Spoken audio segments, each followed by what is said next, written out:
বউয়ের বানানো কেক দিয়ে জনপ্রিয়তা পেয়ে গেছেন এই জাকির ভাই। জাকির ভাইয়া কি আসলেই বাসায় এই কেকগুলো বানিয়ে থাকে নাকি বেকারি থেকে কেকগুলো নিয়ে আসে?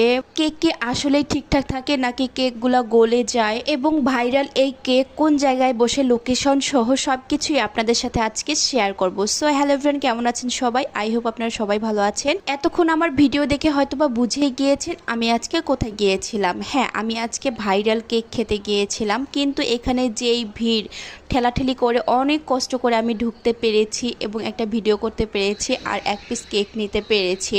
তো আজকে আমি আপনাদের সাথে শেয়ার করব অনেস্ট রিভিউ একদম। বাই দ্য ওয়ে, এখানে কিন্তু কেক খেতে হলে অবশ্যই আপনাকে আগে টোকেন নিতে হবে। টোকেনের ওদিকেও কিন্তু অনেক ভিড় পাবেন, এখানে এসেও যখন কেক আপনারা নেবেন সিরিয়ালে তখনও কিন্তু অনেক ভিড় পাবেন।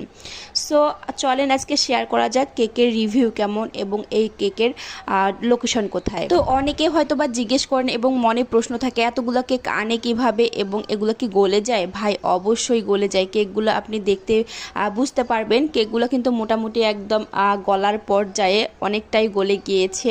আর অনেকেই জিজ্ঞেস করে এগুলো কি বেকারির কেক নাকি উনি নিজেই তৈরি করে। তো এটা আসলে সঠিক তথ্য এখনও পাওয়া যায় নাই। উনি বলেছে একজনকে ইন্টারভিউয়ে সব কিছু বলে দিবেন বাসায় নিয়ে গিয়ে। তো এ পর্যন্ত কিন্তু আপনাদের অপেক্ষা করা লাগবে। তবে জনগণের কিন্তু একটা প্রশ্ন থাকতেই পারে যে এতগুলা কেক একসাথে কিভাবে বানায় একজন, তার স্ত্রী তো এই কেকগুলো বানায়। তো এখানে দেখতে পাচ্ছেন কিন্তু অনেকেই ভিড় করতেছে আর এত ভিড় ছিল। আর হ্যাঁ, কেকের টেস্টটা যদি আমি আপনাদের সাথে শেয়ার করি তাহলে অনেকেই বলতেছে যে না, এটার টেস্ট ভালো। তো আমি এক পিস খেয়েছিলাম বাটারস্কচ। এটার টেস্টটা আমার আহামরি ওরকম টেস্ট লাগেনি। তো এখানে একজনের কাছ থেকে আমি অনেস্ট রিভিউ নিয়েছিলাম, ওনার কাছে জিজ্ঞেস করেছিলাম যে আপনার কাছে কেকটা কেমন লেগেছে। উনিও বলেছে চলে দাম হিসেবে।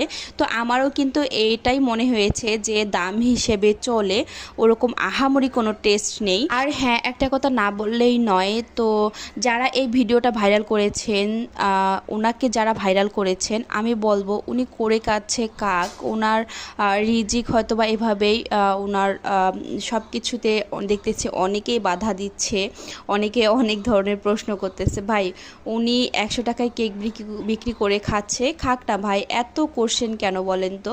তো আপনাদের খেতে মন চাইলে খাবেন, না খেতে মন চাইলে খাবেন না। অনেকেই দামি দামি কেকগুলো 400 500 800 পর্যন্ত কেক ওরা কিনে খেতে পারে না, কিন্তু এখানে তো 100 টাকা ওরা কেক খেতে পারছে। তো এতে আপনাদের সমস্যা কোথায় আমি তো এটাই বুঝতে পারছি না। আর এখানে কিন্তু ঝামেলাও হচ্ছে, পুরা রাস্তা জ্যাম হয়ে গেছে, সেজন্য কিন্তু এই লোকটা এসে বলতেছিল যে আপনার কেকের দোকান উঠিয়ে ফেলতে হবে। তো যাই হোক, যারা লোকেশন চাচ্ছিলেন এই যে